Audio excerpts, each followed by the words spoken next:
Hello and welcome back to DIY Perks. In this video we'll be making some really charming mushroom lights. As you can see, they look pretty magical, yet are still quite organic up close. This is a very fun project, and the method we'll be using allows you to get really creative with your designs. For example, you can make warm and cozy red mushrooms, or mysterious, eerie white ones. Likewise, the styles can also be varied, my personal favourite being bracket fungi imitations.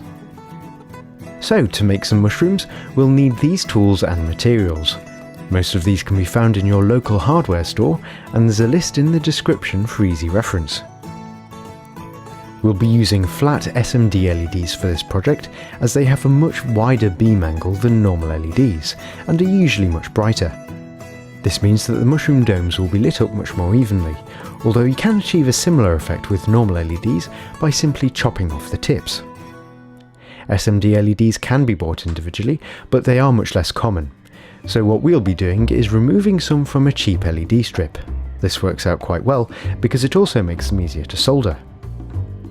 When choosing your LEDs, it's a good idea to go with a colour that matches your final mushrooms, as it will help them look more vibrant. For example, if you're making red mushrooms, going with red LEDs would be a good idea. So we'll simply cut around the LEDs to remove them and trim down the ends.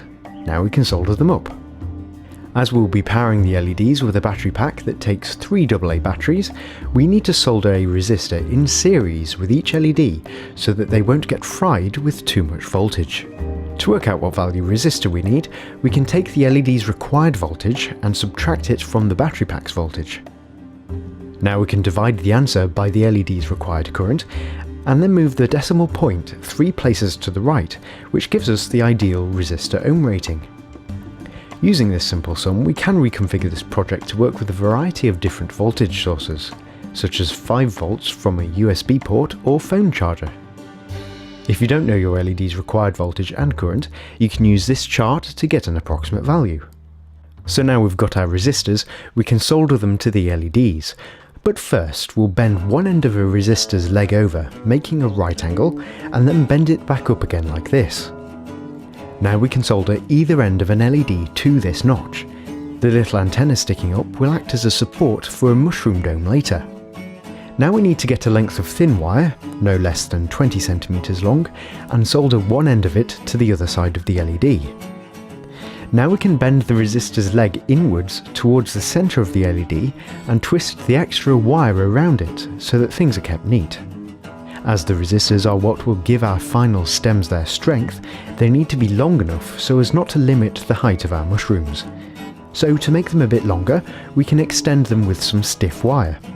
I got mine from some spare resistors, although it is available separately as steel wire. The last thing to do is solder on another length of thin wire to this extension, and that's the electronics of the stems completed. Now with the tricky bit done, we can start working on the mushroom body, which is where things get quite fun. What we'll need for this are some watercolour paints and some clear silicone. This clear silicone is usually used for sealing edges in bathrooms and kitchens, and it's extremely cheap to buy.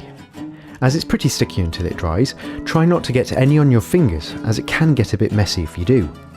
Now if you do get some on yourself, use some white spirit to remove it, as soap doesn't cut through it very well.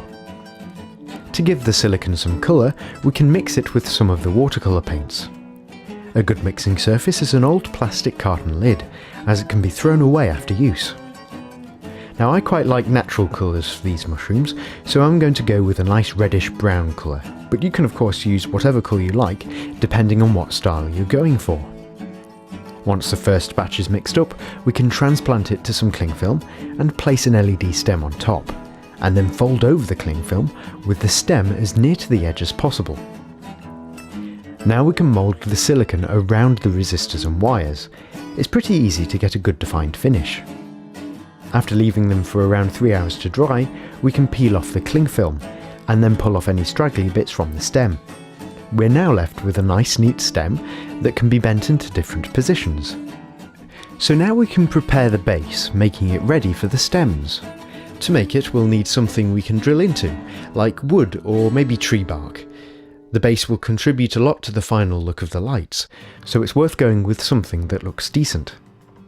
So all we need to do is get a drill bit that's a similar width to our stems, and then use it to make some holes through the base. The positioning of these holes is fairly important, as we want to mimic how real mushrooms grow, so it's worth looking at some photos for some inspiration. Now we've made the holes, we can push through the stem wires, but before inserting the stem itself, we can place a blob of silicone over the hole, which will glue the stem in place when it gets pushed in. After we've glued in all our stems, we can start working on the mushroom domes. The process is very similar to how we made the stems, so we'll mix up some more silicone and blob it onto a piece of cling film, and again fold over the cling film, but this time with the blob in the middle rather than the edge. Now we can mould it into a mushroom dome shape. To get a good defined edge, it helps to pinch from the outside inwards. Although it's possible to mould it into a dome shape using only your fingers, wrapping it around something does help a lot. I used a knife handle, but a small bouncy ball should also work. If you're going for particularly small mushrooms, you could even use the bottom of a pen. Once we're done, we can hold it up to the light to get a preview of how it will look. Variations and blotches are a good thing, as they'll help the mushroom look particularly organic. Again, once they're dry, we can clean up the edges, and now they're ready to mount onto the stems. Now, mounting the domes too close to the LEDs results in a bright spot in the centres of the domes, so we need to make sure there's sufficient space between the domes and the LEDs for the light to be distributed more evenly. To do this, we can get some more stiff wire from, say, some cable ties and bend it into a circle that will fit nicely inside the domes. Now, before soldering this support onto a stem, we can cut out a piece of tissue that's larger than one of the domes, make a hole in its centre, and then push it down over one of the stems. Now all we need to do is solder the support to the antenna of the stem, and then pull up the tissue and wrap it around the support, using some silicone to glue it in place. Now we can add some more silicone on top and squash on the dome. The tissue helps not only to hide the wires from view, but it also spreads the light and looks great from underneath, mimicking a real mushroom. Now all we've got to do is wire up the stems to the battery pack. As LEDs need the correct polarity to light up, we'll test each of the wires before soldering them up. To keep things neat, we can use some electrical tape or heat shrink. As my base couldn't stand up reliably, I glued a stone to the back to keep it upright. If you want to avoid any visible wires, you could glue the battery pack to the back instead, which would do a similar job. Now we can turn them on and admire our handiwork.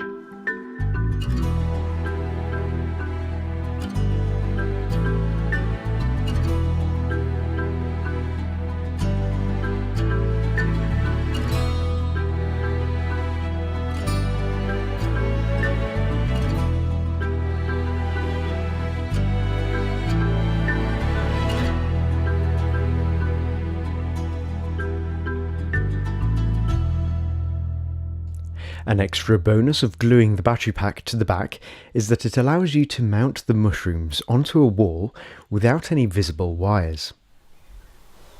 So I hope you've enjoyed this video. Don't forget you can get really creative with your designs. These bracket fungi, which are my personal favourite, were made by moulding the domes to the shape of the wood and then not adding any silicone to the very short stems underneath. Let me know in the comments what styles or colours you might try. And if you've liked this video, don't forget to give it a thumbs up and maybe consider subscribing if you haven't already.